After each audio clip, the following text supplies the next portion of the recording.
শুভ নববর্ষ বন্ধুরা। বাঙালির নববর্ষ মানেই হলো শুধু মিষ্টিমুখ। সেই জন্যই আমি ঘরের থাকা রাঙা আলু দিয়ে তৈরি করে দেখাচ্ছি গোলাপজাম মিষ্টি। আমি এই রেসিপিটা কিভাবে তৈরি করলাম সেটাই আপনাদের সঙ্গে শেয়ার করছি। ভালো লাগলে অবশ্যই সাবস্ক্রাইব করবেন। দেখুন, আমি দুটো রাঙা আলু নিয়ে নিয়েছি। রাঙা আলুটাকে কেটে ভালো করে ধুয়ে পরিষ্কার করে নিয়ে বড় রাঙা আলুটাকে দুটো করে কেটে নিয়েছি।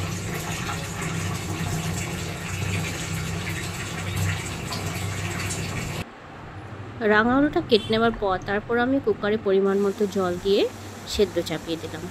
দেখুন, আলুটা সেদ্ধ করে নেওয়ার পর ঠান্ডা হয়ে গেছে। এবারে আমি খোসাগুলো সুন্দরভাবে ছাড়িয়ে পরিষ্কার করে নেব।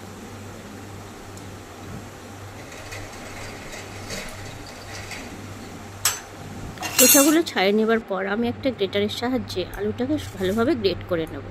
আপনারা এই কাজটা হাতের সাহায্যেও করে নিতে পারবেন, কিন্তু গ্রেটারের সাহায্যে এটাকে গ্রেট করে নিলে মাখানোর সময় কোনো রকম সমস্যা হবে না, খুব তাড়াতাড়ি মাখানো হয়ে যাবে। আমার এই ভিডিওটা ভালো লাগলে অবশ্যই আমাকে লাইক, কমেন্ট ও সাবস্ক্রাইব করবেন, ও ভালো লাগলে অবশ্যই শেয়ার করবেন।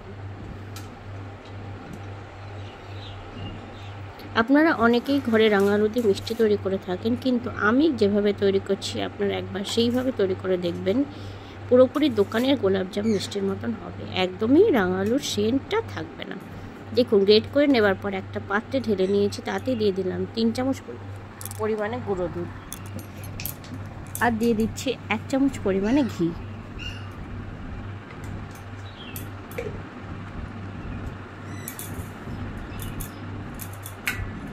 তারপর নিয়ে নিয়েছি 3টে এলাচের দানা, সেটাকে গুঁড়ো করে নিয়ে সেটা দিয়ে দিলাম। তারপর দিয়ে দেবো বাইন্ডিংয়ের জন্য 2 চামচ পরিমাণে ময়দা। ময়দার পরিমাণ 2 চামচ রাখার চেষ্টা করবেন। খুব বেশি ময়দা দিলে ভেতরে শক্ত গুটলি আকারে জমাট হয়ে যাবে, সেই জন্য ময়দার পরিমাণ যতটা কম রাখা যাবে ততটাই ভালো। আর দিয়ে দিচ্ছি খুব সামান্য পরিমাণে খাওয়ার সোডা, আর দিয়ে দেবো ছোট চামচের 1/2 চামচ বেকিং পাউডার। শুকনো উপকরণগুলো সব কিছু দিয়ে দেওয়ার পর মিশ্রণটাকে খুব সুন্দরভাবে হাতের সাহায্যে একদম সুন্দরভাবে মসৃণ করে মাখিয়ে নেব, যাতে মিষ্টিগুলো তৈরি করার সময় মিষ্টির গায়ে কোনো রকম ফাটল না থাকে। ভালো করে মাখিয়ে নেবার পর দিয়ে দিচ্ছি ফুড কালার, 5 ফোঁটা মতো ফুড কালার আমি এখানে ব্যবহার করলাম। ফুড কালারটা পুরোপুরি অপশনাল, আপনাদের কাছে থাকলে আপনারা ব্যবহার করবেন। ভালো করে মাখিয়ে নেবার পর উপর থেকে অল্প ঘি মাখিয়ে নিয়ে 10-15 মিনিটের মতো রেস্টে ঢাকা দিয়ে রেখে দেবো। তারপর ঢাকা দিয়ে রেখে দেওয়ার পর আমি সেখান থেকে লেচি কেটে গোল গোল গোলাপজামের আকারে আমি গড়ে নিয়েছি। আমার এখানে দুখানা মানে 1.5খানাই ধরতে গেলে 1.5খানা রাঙা আলুতে 15 পিস গোলাপজাম মিষ্টি তৈরি হয়েছে। তারপর আমি কড়াই চাপিয়ে দিলাম, তাতে দিয়ে দিচ্ছি পরিমাণ মতো সাদা তেল।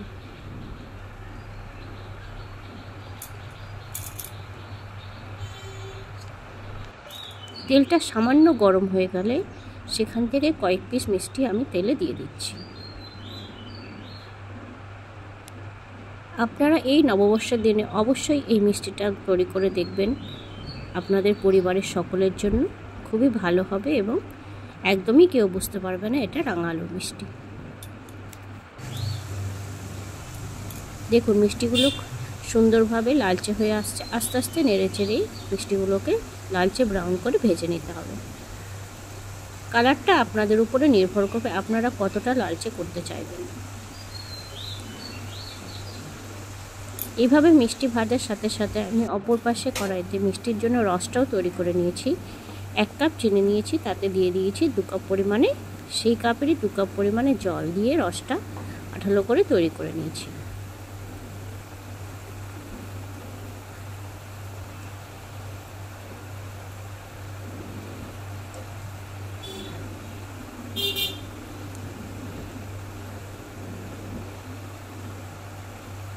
এই পর্যায়ে লালচে করে ভেজে নেওয়ার পর আমি আস্তে আস্তে সব মিষ্টিগুলোকে তুলে রসে দিয়ে দিচ্ছি।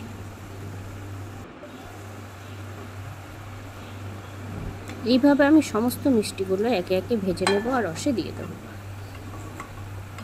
গরম রসের মধ্যে দিয়ে দেওয়ার পর 1 ঘন্টা চাপা দিয়ে রেখে দেবো।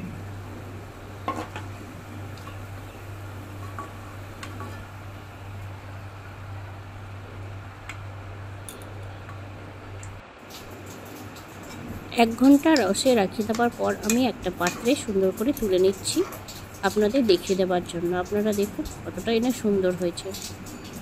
অবশ্যই আপনারা ঘরে এটা তৈরি করবেন এবং ভালো লাগলে অবশ্যই আমাকে কমেন্টে জানাবেন।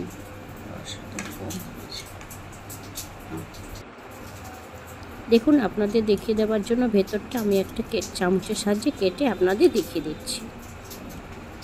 ভালো লাগলে অবশ্যই কমেন্টে জানাবেন। ধন্যবাদ।